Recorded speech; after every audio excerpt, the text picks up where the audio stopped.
आप सभी को प्रणाम। जय श्री राम। मैं हूं लालन ठाकुर बिरगा नेपाल से। आज के इस वीडियो में हम लोग सीखेंगे, समझेंगे, पढ़ेंगे प्रिंसिपल ऑफ अकाउंटिंग ग्रेड 11 में से लिया गया है।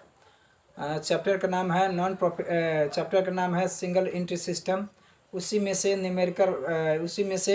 Try your self question number 2 के हम लोग सोल्यूशन करेंगे। तो सोल्यूशन करने से पहले क्वेश्चन का अच्छे से पढ़ के समझ लेते हैं, उसके बाद में सोल्यूशन करने का प्रयास करेंगे।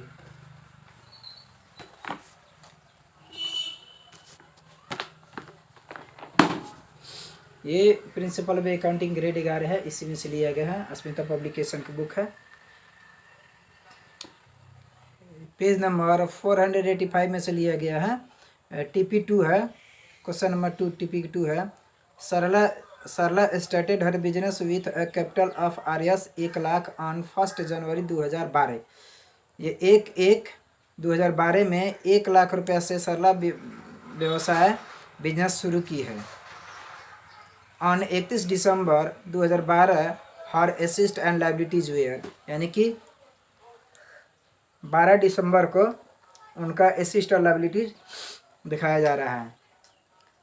स्टॉक है 25,000 रुपया, डेटर्स है 8,000 रुपया, क्रेडिटर्स है 10,000 रुपया, कैश है 5,000 रुपया, बैंक लोन है 5,000 रुपया, फर्नीचर है 20,000 रुपया, मशीनरी है 10,000 रुपया। 80 विथ ड्रू RS 25 है per month for the personal use, यानी कि हर महीना 25,000 रुपया पर्सनल यूज के लिए पैसा निकाली, यानी कि ड्राइंग्स ड्यूरिंग द ईयर हो गया 25 है गुना 12, यानी कि साल के 30,000 रुपया ड्राइंग की है। रिकॉर्ड पूछा जा रहा है स्टेटमेंट ऑफ प्रॉफिट और लॉस फॉर द ईयर, यानी कि प्रॉफिट और लॉस निकालना है। तो ये निकालने से पहले हम लोग को ओपनिंग कैपिटल चाहिए। ओपनिंग कैपिटल हो गया है, ड्राइंग भी दे दिया है। क्लोजिंग कैपिटल निकालने के लिए एसिस्ट को जोड़ना है और लाइबिलिटीज को घटा देना है। जो बचेगा बैलेंस शीट फिगर वो क्लोजिंग कैपिटल हो जाएगा। ठीक है, तो हम लोग सबसे पहले क्लोजिंग कैपिटल को फाइंड आउट कर लेते हैं, उसके बाद में फॉर्मेट के हिसाब से प्रॉफिट और लॉस फॉर द ईयर निकालेंगे। ठीक है।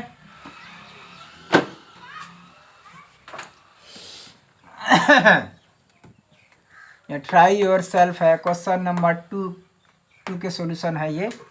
क्लोजिंग स्टेटमेंट ऑफ अफेयर्स है, ये है, लाइबिलिटीज है, अमाउंट है, एसिस्ट है, अमाउंट है। तो पहले एसिस्ट देख लेते हैं हम लोग।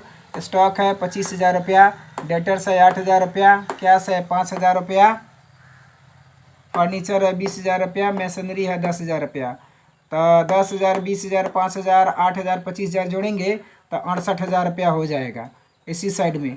अब हम लोग लाइबिलिटी साइड में भी 68,000 रुपये लिख देंगे बैलेंस करने के लिए। अब यहाँ होता है लाइबिलिटीज और अमाउंट है, लाइबिलिटी साइड में है। तो क्रेडिटर्स है 10,000 और बैंक लोन है 5,000, तो 10 5 15,000 है, तो टोटल 68,000 है। तो कैपिटल बैलेंस शीट फिगर निकालने के लिए क्या करना है, 68,000 रुपया टोटल एसी साइड है और माइनस टोटल लाइबिलिटी साइड है 15,000। तो 68,000 में से 15,000 हम लोग घटाएंगे तो 53,000 रुपया बचेगा बैलेंस शीट फिगर। ये क्लोजिंग कैपिटल हो गया। अब इतना निकालने के बाद में हम लोग की इन्फॉर्मेशन चाहिए क्लोजिंग कैपिटल। अब स्टेटमेंट ऑफ प्रॉफिट और loss for the year ended as on 31 December 2012। अब पार्टिकुलर्स है, अमाउंट है, फॉर्मेट के हिसाब से क्लोजिंग कैपिटल चाहिए 53,000 रुपया जो हम लोग निकाले हैं वो हो गया। अब ऐड करना है ड्राइंग्स ड्यूरिंग द ईयर, 25 है गुना 12, यानी कि 3,000 रुपया ड्राइंग हो गया। तब 53,000 और 30,000 जोड़ेंगे तो 83,000 रुपया हो जाएगा। इसको टोटल हम लोग लिख देंगे। लेस न्यू इंट्रोड्यूस कैपिटल करना है, तो इंट्रोड्यूस कैपिटल नहीं है, एडिशनल कैपिटल नहीं है, तो नील लिख दिए। तो 83,000 रुपया हो गया। ये एडजस्टेड कैपिटल हो गया 83,000। अब लेस करना है ओपनिंग कैपिटल है, 1/1/2012 में दिया गया है, ओपनिंग कैपिटल हो गया, तो इसको 1 लाख है। अब देखिए